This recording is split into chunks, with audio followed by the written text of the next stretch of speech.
I've just been listening to LBC. Nick Abbott, he's a presenter I'm not familiar with, but I've been listening to it for about the last half hour. And once again, the issue is Shamina Begum, but particularly in reference to the Home Secretary who is trying to draft new legislation to update our treason laws. A little bit of context there. The first treason laws, as I understand it, in what was then England, the Kingdom of England, came in 1351 during the reign of King Edward III. And we tend to associate treason laws with treason against the monarchy, Britain being a parliamentary monarchy system. Um, but apparently they haven't been updated for a long time. And this is obviously in reference to the Shamina Begum case, but there's a few things to say. I want to talk about Nick Abbott and his attitude in a minute, but um, there's a few things to say. I mean, the last time, I think as late as 1992 in the Isle of Man, there was treason on the statute books, incidentally, although the Isle of Man is a crown dependency as opposed to being a direct part of the United Kingdom, although it comes under British jurisdiction. That was as late as 1992, I understand, although it never went ahead.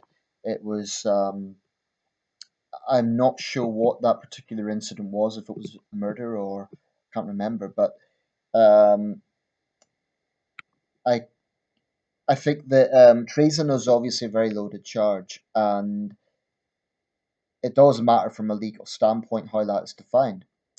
I think with Shamina Begum, there is a risk that she is becoming a celebrity. I mean, this week she's been more famous than Theresa May.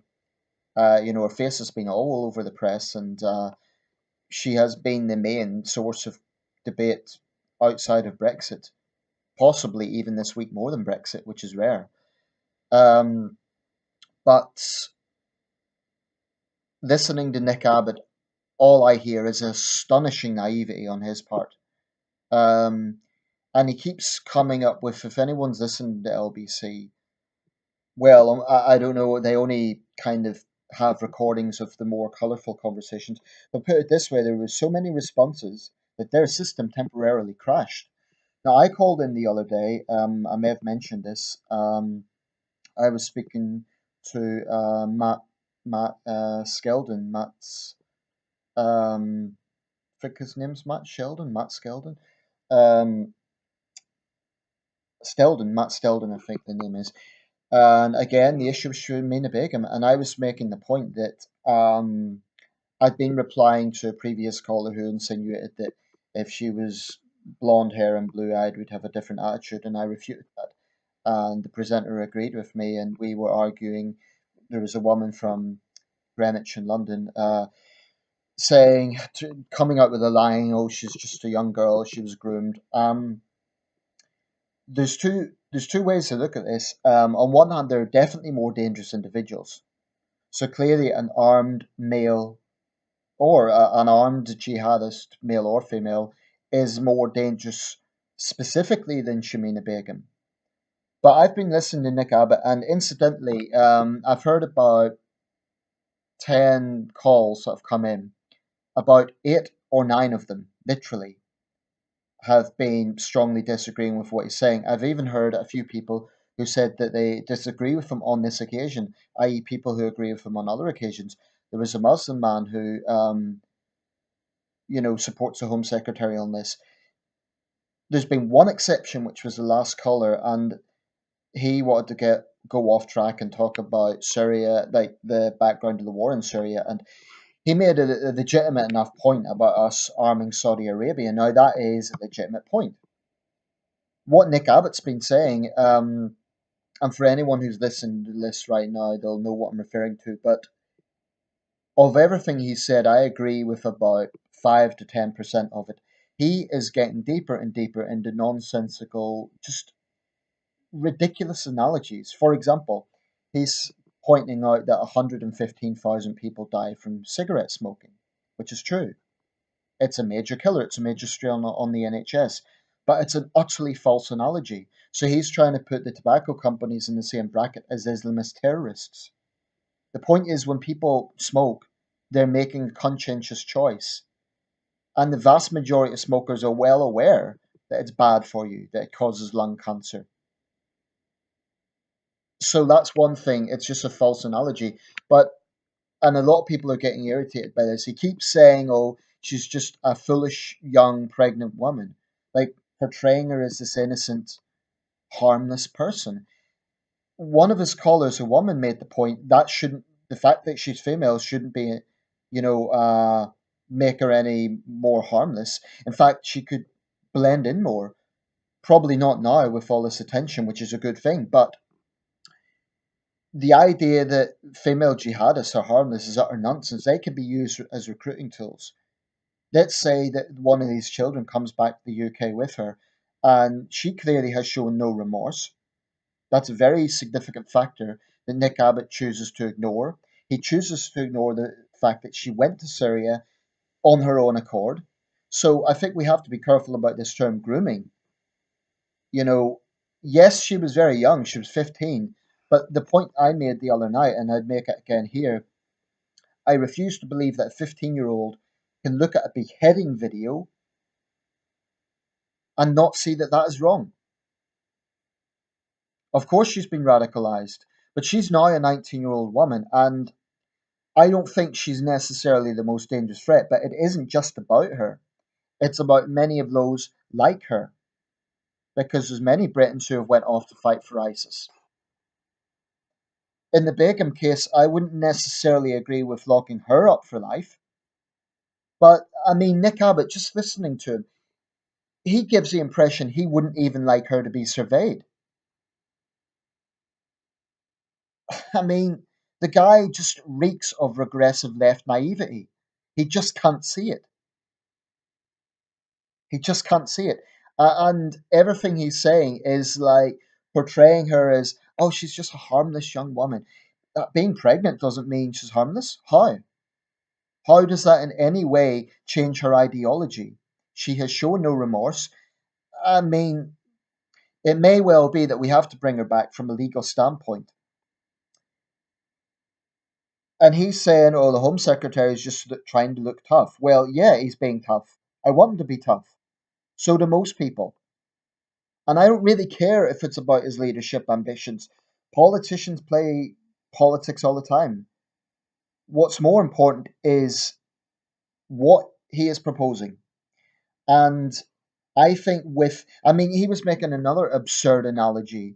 Oh, did you never do naive things when you were joining a vicious death cult is not the same as getting a bit drunk one night or, smoking a joint. Those are the sort of things that 15-year-olds regret doing, not joining a vicious death cult. So for Nick Abbott to make that sort of comparison is utterly, it really shows the sort of mentality that it's coming from. And I'd like to, I'm not going to try and phone in because they won't let me through. I had it the other night and, I don't want to look like I'm trying to hog the airlines. But if I did get to phone in tonight, what I would say to him is, would he hold the same argument about we don't know what she's done with like those who pander to white supremacy or far right groups? Because there is a tendency for the regressive left to turn a blind eye to Islamist ideology, to try and downplay it and say, oh, we're overreacting, we shouldn't worry about it. And yet they're very vocal when it comes to white supremacy. I mean, I've only come across this guy, Nick Abbott, tonight, and he just, to me, personifies regressive left. And this isn't about being some sort of ultra right winger. I mean, I'm left wing in numerous areas, but when it comes to national security, we're just talking about common sense here. One woman phoned in, I believe, from Aldershot, and she said, is it not better to err on the side of caution? Because whenever a terrorist outrage happens, the first question is, why did the security services not do something? I mean, the naivety that Nick Abbott has shown. I don't know how long more I'm going to listen to this because it goes on to one, and if I need to sort out my sleeping structure. But I think the Home Secretary is right to take a hard line on this. But if we're talking about treason, um, I would extend that to anyone, for example, who went and joined the Russian armed forces. at this particular time when we have such bad relations with Russia, when the Russian state is posing such a threat. Nick Abbott's trying to portray it like, oh, well, anyone who has a different point of view is going to be seen as a traitor. Not at all. We should maintain. I mean, for example, he's coming out with some pretty far left, regressive left um, views that are pretty much sympathetic to someone who joined a death cult. I mean, he's saying he doesn't. Well, he's barely said anything. In fact, he's barely made any sort of disclaimers like, "Oh, I don't agree with what she done." He hasn't even said that, and it's obviously winding a lot of people up how naive this guy is. I mean, wake up, Nick Abbott, really. But I think that because he's just failing to recognize that someone that can go to a war zone, voluntarily join a vicious death cult that beheads journalists, aid workers, civilians.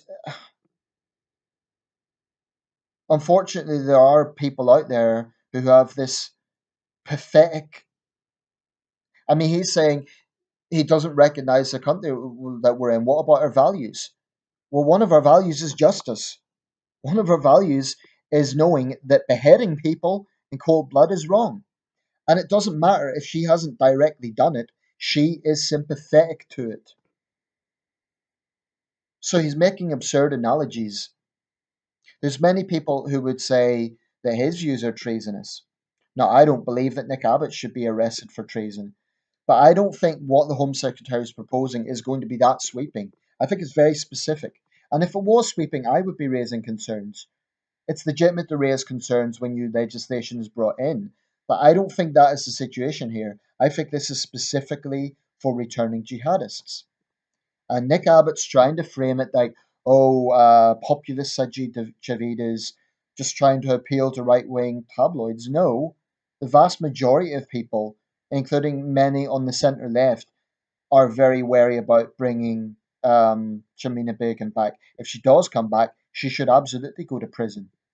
There should be no. I mean, put it this way: the softly, softly approach has been tried in other European countries, and there's no evidence that it works. There has to be a deterrent, and it's just it's very frustrating listening to just how naive someone on the left can be about these things. Um, Treason is a loaded charge, but we are living in these are not normal things. Someone going to join a vicious death cult in a war zone is not a normal situation.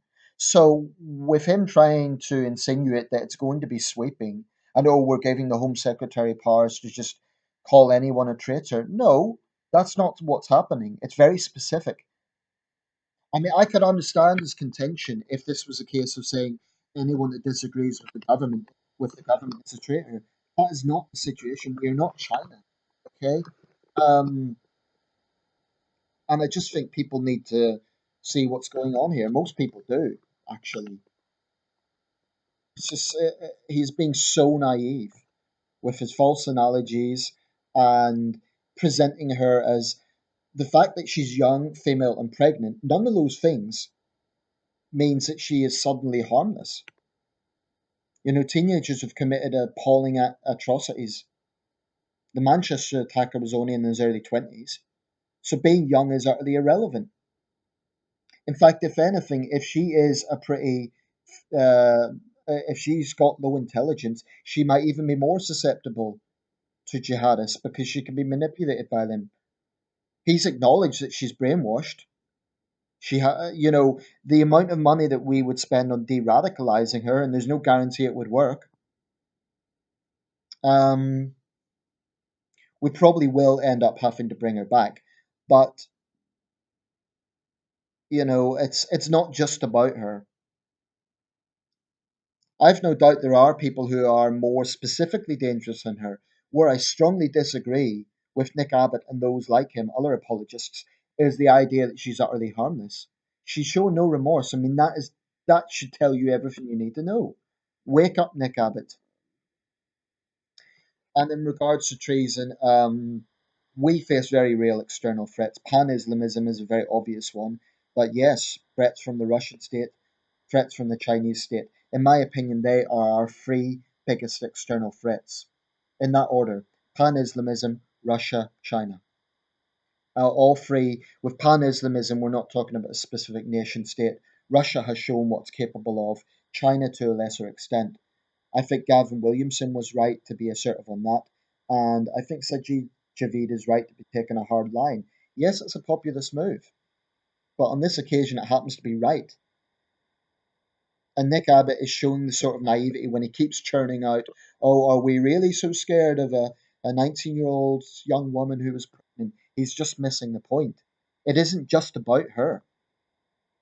And I think the reason she's become so prominent is because this maybe is a turning point. I think that's why she's become so prominent.